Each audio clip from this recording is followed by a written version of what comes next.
Hey guys, welcome to the first Masterclass on Chris the Freelancer. I'm here with Adrian Ingram, an expert on selling with Kindle Direct Publishing. It's a really cool, really passive income business. Basically, you get books written or you write books yourself and you publish them on Amazon. So yeah, why don't you tell us the overview of how it works? Alright, hey guys, thanks for having me, Chris. Basically what you're going to do is head to Amazon.com, do some niche research and work out if a book's going to be a profitable niche. So we'll dive into more detail of that as the video goes on. Basically then you're going to either write the book yourself or pay someone else to write it for you. We then publish it on Amazon, which will show you the whole process in this video as well. Then you need to do some promotional type stuff. You can get it turned into a paperback book as well. Put it up on Amazon, and once it's up there, it's quite passive. If you do everything correctly, obviously, it's going to come in quite passively. And then it's a matter of really rinsing and repeating and publishing more and more books until you're reaching an income level that you're happy with. Awesome. Well, let's get straight into it. I hope today is going to be, it's going to be value packed, and we're going to show you, a lot about how this whole process works. So let's get straight into it. Let's get straight into the first step. Awesome. Let's go. We'll start with niche selection.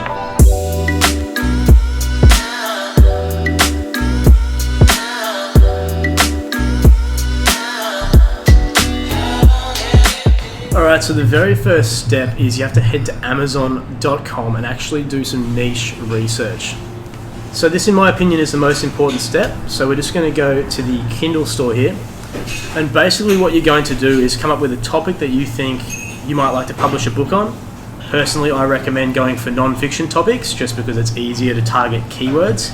And then you're going to search for your topic in the Kindle store, and there's a few different criteria we look for just to see if that's going to be a profitable topic. So Chris, do you have any ideas for book topics? Well, I'm releasing a book in very soon using your system actually on how I learned to code. So how about the programming, like computer science niche? Alright, we'll type in computer programming just for an example. Okay, so as we can see, there's a few results here for computer programming. I'll click on the first one here. Now the first thing I like to look for is the best-selling rank. So if you scroll down here to product details, you see this best-selling rank here, Amazon bestsellers rank, and I want to see a number underneath 100,000. Okay. So this here has 24,000, which to me says it's quite a good niche. That just means there's a lot of people buying this book and there's a lot of demand for the topic. Yeah. So I'll look at the first 4 or 5 search results and I'll kind of see if they have those kind of 100,000 or better best-selling ranks. And if they do, then I'll normally go and publish a book in that niche. The second thing I look at though is how many reviews a book has. And as you can see, this book has 81 customer reviews, which is going to make it really tough for me as a new publisher to compete with them. So I typically want to see books with sort of less than 40 reviews. So as I look at the other competition, there's a few other books here with less than 40. So if they're all selling well, then I'd say computer programming is a good niche and I'd go after it. Okay. So it's that simple. Unfortunately, it's hard to find niches as good as this, and this may not be a great niche. I haven't looked at all the other books, but it is quite a time-consuming process finding a niche that is profitable, but once you do, it can really pay off. Yeah, and I guess what you're trying to do here is not try and reinvent the wheel. You're just trying to find what are people already searching for, what are people already buying, and I guess Amazon doesn't tell you the sales volume, so you can kind of figure that out by looking at that bestseller rank, right? Yeah, by looking at the price of the book and the actual best-selling rank, you can sort of reverse engineer how much a book's making approximately. So typically, I like to look for books with a best-selling rank of 100,000 or better that are priced at $2.99. Because at that point, if it's 100,000 best-selling rank, it should be making $50 plus US per month. Nice. Okay, let's move on to the next stage of the process. Alright, the next thing that you're going to do is actually either write the book yourself or get the book written by someone else. So I have a couple of different resources that I'll show you now to do that.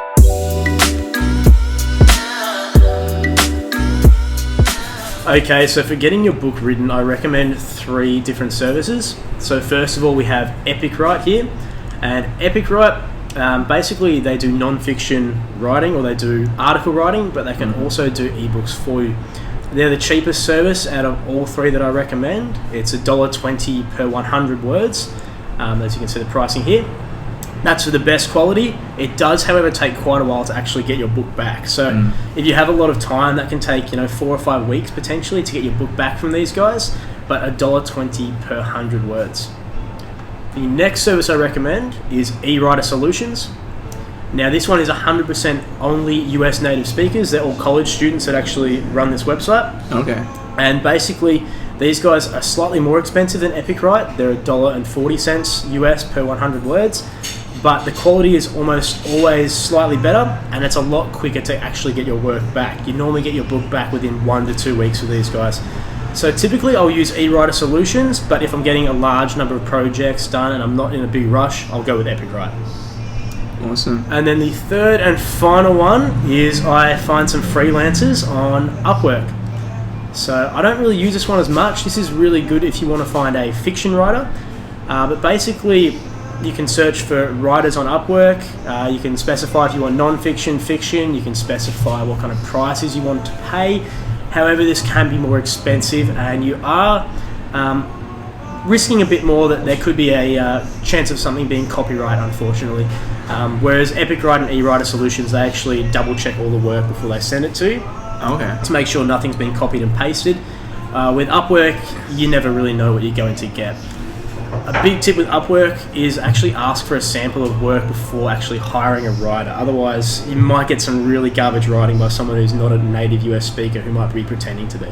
Yeah, awesome. And if you decide to write the book yourself, is there any anything you need to know, any guidelines that you have to follow? It's quite simple to write it yourself. Basically, the only tricky thing is the formatting. So personally, I use a pre-formatted template, and I actually send that to all my writers before they actually write the book, so they can just fill out the template, and then it's formatted for Kindle, so you have no issues when you publish it. Okay, awesome. And you can just submit like a Word document, or do you send a PDF to Kindle, or how does that work? Yep, so it's just a Word document. So it's really simple, just a Word document template. You fill that out. Normally there's no formatting issues. If there are and you've used a template, it's really simple to fix. And then if you want to create a paperback version of the book, which we'll get into later, that's when you need to use a PDF. Okay, excellent. Awesome. Okay, so the next step in the process, if you'd like to move on, is actually getting a cover made for your book.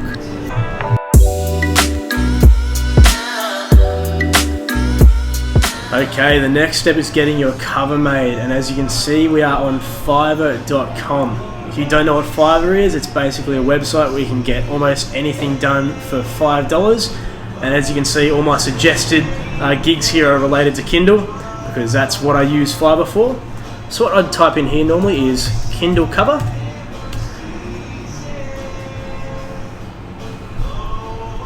And as you can see, we're getting heaps of different results here for people that will design and create you a cover for $5. Now, normally the quality is quite good. Once you find a good person who consistently brings you in good quality covers, you can just go back to that same person every time. But for your first actual go of creating a cover, I would recommend choosing 2 or 3 different people and picking the cover that you think looks best. Then in future, you can just keep reusing that person. Okay. Is it okay to just sort of use your own judgment here on what's a good looking cover, or is there any principles to follow in terms of design, do you think? Yeah, absolutely. I like to keep it simple for the most part. I don't like to use too many images or contrasting colours. I just tell them to keep it pretty simple. I normally pick a person whose covers, they have lots of sample covers if we click on one of these. And so I'll find one that I think really suits my style and looks clear and really stands out from the rest. If you are publishing in a competitive niche and every single person's cover is the same, then you might want to try and make yours completely different in some way just to stand out. So, for instance, if everyone's covers are blue, you might say, can you please make this a green cover? Yeah. And that's just going to stand out a little bit more. Okay. And in terms of design brief that you give to, the freelancers, are you quite specific or quite broad, or? I'm very broad. I basically give them the title name and the subtitle, and a little bit about what the topic is, and occasionally I'll give them the author name as well if I want the author name to be on there. Okay. And it's simple as that. Then within a couple of days I've got a cover there. If I like it, I'll use it. If not, I'll just buy a cover from someone else, and then you're good to go. Awesome. Okay, so Once you've got all that, you're on to the next step, which would be to actually publish your book on Kindle. Okay, so here we are inside of my Kindle publishing account. I've gone to Bookshelf, and then we're just going to click on Create New Title. Okay, the first thing you want to do is click this box here, enroll this book in KDP Select. Basically, that means that you're only going to publish your book on Amazon, but it does give you some extra benefits. It gives you better royalties, and it allows you to run promotions for your book as well. It really helps you rank and sell more on Amazon. And for 90% of people, you're going to sell all of your books on Amazon anyway. Yeah. So I really do recommend everyone, at least when you're first starting, to enroll your book in KDP Select. With KDP Select though, it does mean that your book has to be exclusive to Amazon, right? Yeah, that's correct. For the digital version, it has to be exclusive to Amazon. Okay. Okay, then after that, it's pretty straightforward here. So we're just going to enter in our book name. So let's just say that was computer programming. And then our subtitle, which is optional, we'll leave that blank for now. These are all optional, and then you do need to put in a description as well. As you can see, you're allowed 4,000 characters. Yeah. So a lot of people only use kind of 1,000 to 1,500 characters, as you'll see on Amazon. What you can do to really stand out here is use as many of those 4,000 as possible. Yeah, absolutely. Another thing you can do is you can actually use HTML code in this, which for anyone who doesn't know about HTML code, you probably know a lot about it. It's quite simple to learn, it's quite simple to do, just to make your headings look a lot nicer and bullet points and all that kind of stuff. Awesome. And then the next thing we have are book contributors. So this is where you put in your author name, your publisher name. And so you can just pop in your name there. Yeah. Our language is obviously English. If you've written the book yourself or gotten it written for you, it's going to be a not public domain work. If it's public domain, it's available for everyone, but this is not a public domain work, and we hold the necessary publishing rights. The next thing we have to do is choose categories. So these are the categories that are going to show up with your book inside of them. Amazon may occasionally put your book into categories by itself, but our job here is to give Amazon an idea of what our book's about. So you're allowed to choose 2 different categories, and what we'll be doing here, because it's computer programming, is we come to the computer tab and we just put in whatever we thought was related mostly to our book. So you choose your 2 categories, and then another really important thing here is putting in your 7 keywords. So these are keywords that you're saying are related to your book, and so when someone types these into Amazon, your book's going to show up. Okay. So it's really important that you select these carefully. So your first one is obviously going to be, computer programming. And then you just put a comma and you type in the next one, which might be computer hacking, and so on and so forth until you have your 7 keywords. We're ready to release our book now. You can make it available for pre-order, but I would not recommend doing that unless you have a large list of people to actually launch your book to. So unless you've got a large following, we won't be doing that. Here we'll just browse the image and we'll upload our cover that we got created before on Fiverr. And then we just need to upload our book file. And so by this stage you should have got your book back from the people that have written it, or you've written it yourself. You should have actually edited that book and made sure there's no typos or anything. It should be all good, ready to go. And then you just upload it here. And once you've uploaded it, you can flick through the book and check if it's formatted correctly. You can make changes, re-upload. Then you'll be hitting save and continue. On the next page, which I can't show you because we haven't actually put in a book file or anything, all you do there is select the price of your book and then select the publisher. Okay. And I'm assuming one of the most important parts of this is the description, and I guess this is the part where once people are on your listing, you have the opportunity to sell your book. So in that case, would you spend a lot of time writing good copy for that, or maybe hire somebody to write copy, or do you have any guidelines for that? Yeah, absolutely. So if you don't think that you're good enough at writing copy, I would recommend hiring someone else to do it. You can even ask the people that write your book to write the description for you. Yeah. A lot of times on eWriter solutions, they'll actually add a description for you at the very end of your book that you can use, which is normally quite good. But definitely spend a lot of time on your actual description. Personally, I like to use a template which is pre-formatted with HTML. It has bullet points, it has bold, it has heading, tags, all kinds of stuff that makes it really stand out. Awesome. Okay, so that's it, and once you publish your book within 12 to 24 hours, it should be live on Amazon. A lot of people leave it there and they just leave it as the Kindle edition. But you can actually make a lot more money publishing your book also as a paperback. So I think we'll jump into that now if you'd like. Absolutely.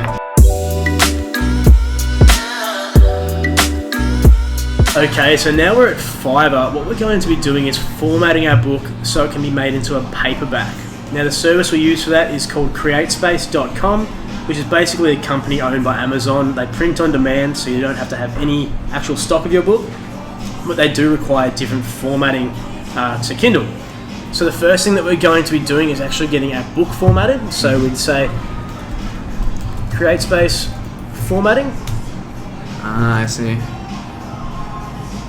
So it's not as simple as taking your existing format that you submitted to Kindle for CreateSpace. You need some specific formatting. You do. You need to get someone to format it for you. You can format it yourself. It is quite technical because you have to make it a certain size. Yeah. Most books on CreateSpace are 6 inches by 9 inches, and so these guys do all the formatting. They make sure that all the borders are correct. Yeah. Because it is quite strict guidelines. So if you mess it up, you're going to have to keep resubmitting it. So I find it a lot easier to pay someone $5 to do it for me. Absolutely. Yeah. So basically, you find a gig like this, I'll format and convert to CreateSpace or Kindle. You just need to send them your Word document and they should format the book for you. I do recommend checking how many pages they'll do for you for $5, because some of them will want you to buy multiple gigs depending on the length of your book. So this one is for a manuscript with less than 40 pages. So there are some that can do up to, the highest I've found on here is 70 pages for $5. Some will only do 15 at a minimum. And if you have images as well, they'll normally charge you a little bit more too. Okay. But normally you can get your book formatted, ready to go within a couple of days. And then you need to actually get the cover formatted. So what we do then is we type in CreateSpace cover. So this is a bit of extra work, but in terms of sales, it's often much more lucrative to sell the paperbacks, right? That's right, yeah. On my newest Kindle account, I make about 80% of the money from the physical copies. Wow. And so it costs, $5 to get my book formatted and $5 to get the cover formatted. Yeah. So for $10 extra, I'm more than doubling the amount I was making. Yeah, so absolutely. And this is something that a lot of people don't do, and Kindle's getting more and more competitive. So if you want to make more money, I really recommend jumping into the paperbacks. Now, as you can see, we're getting a few results here for CreateSpace cover. What we're looking for is the ones that say they'll convert a Kindle cover to CreateSpace. Okay, so here we are. What we want to do is basically send them a copy of our Kindle cover. We'll also give them a back page description. You can do things like send an author photo as well if you'd like them to. The reason that we get the book formatted first is because we need to know how many pages it's going to be, because that's how they calculate the size of the spine. Nice. So when we get our book back, we'll figure out that it might be 50 pages on PDF. It will be different to the Kindle edition. So how many pages a PDF is, tell them that information, and they'll be able to make a cover for you, which will be exactly the same as your Kindle cover, but with this spine and back page added as well. Okay. And then once you've done that, we head to createspace.com to publish on there. Okay, so here we are inside one of my CreateSpace accounts. All we need to do here is click on Add New Title.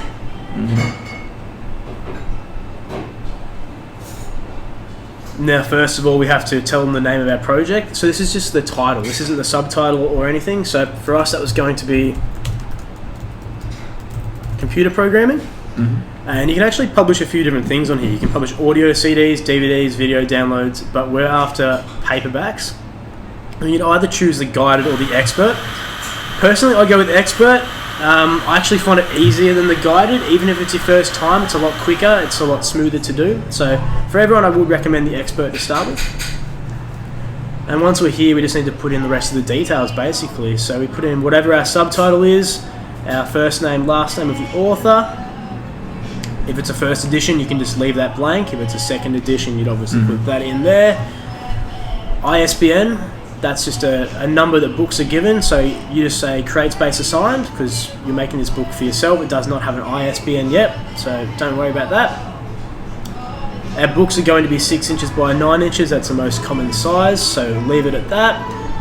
I always leave it with black and white for the interior type and white for the paper color, just because that's cheaper to get published and you're actually going to get a higher royalty at the end of the day. and then we just need to upload our PDF file that we got back from Fiverr, and then we're going to actually upload the PDF cover file as well, and that's basically it. Then it's up there. You can add in things like your description. You can choose if you'd like your cover to be glossy or matte. It doesn't really matter. We choose a category like we did on KDP for the Kindle edition, except here you're only allowed to choose one category instead of two. And then we enter our keywords, the same thing as we did with Kindle, except now we're only allowed 5 keywords instead of 7. And then basically you hit save, you choose what price you'd like your book to be, and then within 5 days it should be live on Amazon. Awesome. Okay guys, just to show you what it looks like when your paperback is actually published on Amazon, here's a book on programming that has both a Kindle edition and a paperback version. And as you can see, they show up on the same sales page. So if you've had your Kindle book published for a while and you might have 30 reviews like this guy does, as soon as you publish your paperback, Amazon will actually link those two up, and then it will keep those exact same reviews. And so if you have both editions there, it's going to really help rank your paperback, it's going to help rank your Kindle book, and they're going to really help bring each other extra sales. And that's it guys, that's basically the publishing process. From then on you can rinse and repeat. There are some advanced things you can do, like build an email list, etc. from your book. That's more advanced stuff. For now, just focus on getting your book out there, and that's basically the process. Okay. And once you've put out the books, is there any optimizing the listing, any ongoing work that needs to be done once the book is live? So my basic process is I'll publish it at 99 cents to start off with, because that's the cheapest price you can publish it at. And I'll try and just get a lot of sales and reviews right off the bat for that, because that's the quicker you get them, the better it's going to sell, the better it's going to rank. So I'll get sales for those right away. I'll then run a free promotion, which is part of the KDP Select program. It allows you to run a free promotion for 5 days out of every 90. I find that just helps to rank the book slightly higher. And then after that free promotion, I'll actually increase the price up to $2.99, where you start getting a higher royalty, and at that stage it should be pretty passive. And you touched on something great there. It's like such a good passive income business, right? And something I wanted to talk about was like this compared to something like drop shipping or any kind of physical goods e-commerce. And what I love about the Kindle stuff is it's all digital, so there's no problems with fulfilling orders. It's all handled by Amazon, and you're doing quite well, obviously, from Amazon. Yeah, doing okay. Yeah. No, but it's definitely good because it is so passive. Before this, I was actually selling things on eBay, and you have to handle stock, you have to handle refunds, customer messages. Yeah. No one can even message you on here. All they can do is leave a review. So there is literally no customer service involved. No one is complaining to you unless it's in a review. You don't have to handle refunds yourself. Amazon handles all of that. Amazon handles delivery. Even with the physical books, they print on demand and ship them for you. So you don't even have to worry about buying stock up front and posting it at all. Yeah, that's awesome. That's full disclosure, I'm actually part of Adrian's course, Freedom Self-Publishing. And yeah, I was attracted to this business model because I am looking at online business myself. And I was attracted to this business model because, number one, I don't really buy physical products. You know, I'm traveling all the time, and I love information. I love books. So definitely I'll be using the system to write my own book that's going to be written by me, but also looking at doing the hiring other people to write the books for you and stuff like that. I think this is a really cool online income stream, online business, and yeah, I think it's pretty cool.